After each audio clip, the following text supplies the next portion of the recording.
Assalamualaikum warahmatullahi wabarakatuh. Perkenalkan, nama saya Bobi Rizky. Saya dari Universitas Islam Negeri Sultan Syarif Kasim Riau, jurusan peternakan. Di sini saya akan memenuhi suatu syarat perkuliahan saya, itu praktikum mata kuliah agrostologi.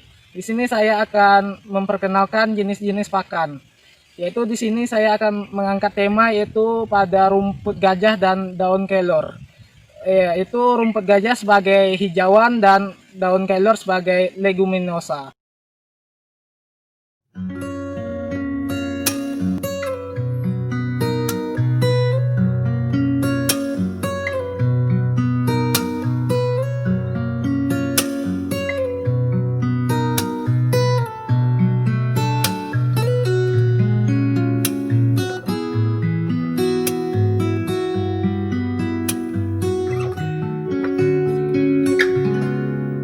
Teman-teman, di sini saya akan menjelaskan rumput gajah. Rumput gajah adalah rumput yang berukuran besar yang bernutrisi tinggi yang biasanya dipakai sebagai pakan ternak seperti kambing, gajah, dan sapi. Rumput gajah banyak dibudidayakan di Afrika karena ketahanan terhadap cuaca panas. Karakteristik morfologi rumput gajah adalah tumbuh tegak lurus, merumpun lebat, tinggi tanaman dapat mencapai 7 meter, berbatang tebal dan keras, daun panjang dan berbunga seperti es lilin. Kandungan zat gizi rumput gajah terdiri dari 19,9% bahan kering, 10,2% protein kasar, 1,6% lemak, 34,2 serat kasar, 11,7% abu, dan 42,3 bahan ekstrak tanpa nitrogen. Panen pertama rumput gajah dilakukan pada umur 90 hari pasca panen. Panen selanjutnya 40 hari sekali pada musim hujan, 60 hari sekali pada musim kemarau. Tinggi pemotongan dari permukaan tanah kira-kira 10-15 cm. Produksi hijauan rumput gajah antara 100-200 ton rumput segar per hektar per tahun. Penanaman rumput gajah dapat dilakukan secara tumpang sari dengan tanaman lain, misalnya ketela, pohon, atau jagung. Tanaman ini berfungsi untuk mengurangi terpaan hembusan angin yang merobohkan tanaman.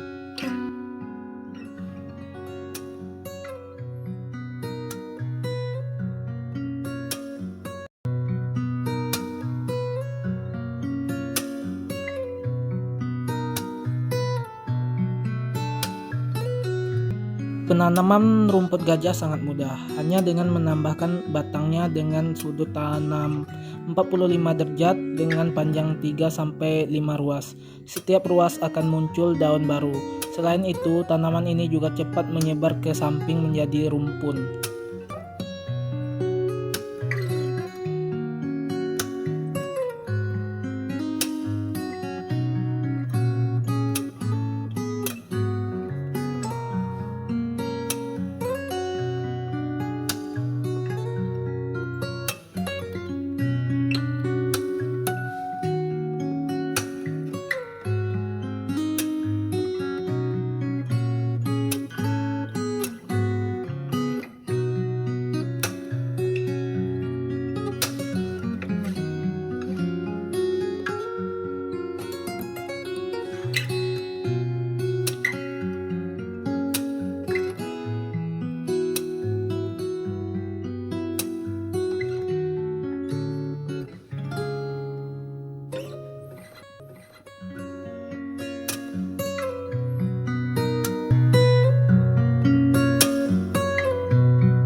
Kita lanjutkan yaitu leguminosa. Leguminosa yang kami ambil yaitu pada daun kelor.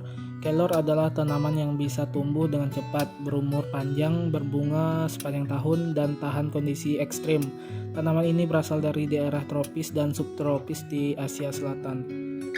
Tanaman kelor memiliki ketinggian 7-11 meter, berbatang berkayu, tegak, berwarna putih, kotor, kulit tipis, permukaan kasar, dan daun kelor memiliki ciri berupa majemuk, bertangkai panjang, tersusun berseling, beranak daun gasal.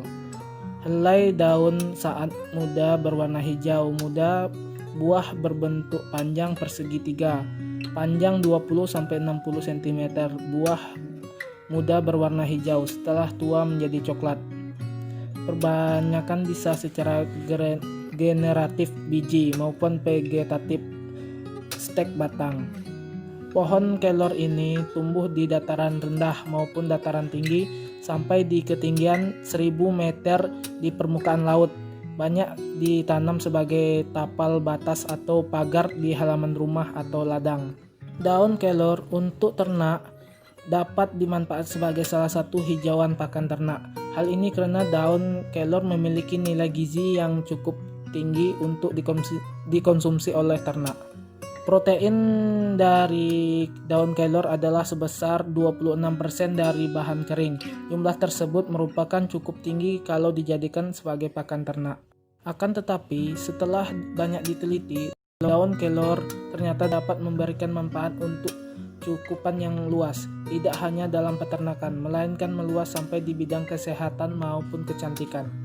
Tanaman kelor memiliki produksi hijauan yang cukup tinggi. Ia dapat menghasilkan tunas atau pertumbuhan daun yang cukup cepat. Ini sangat membantu sekali dalam mencukupi kesediaan pakan ternak dengan protein tinggi. Apalagi kelor dapat ditanam dengan sistem tumpang sari di sela-selanya.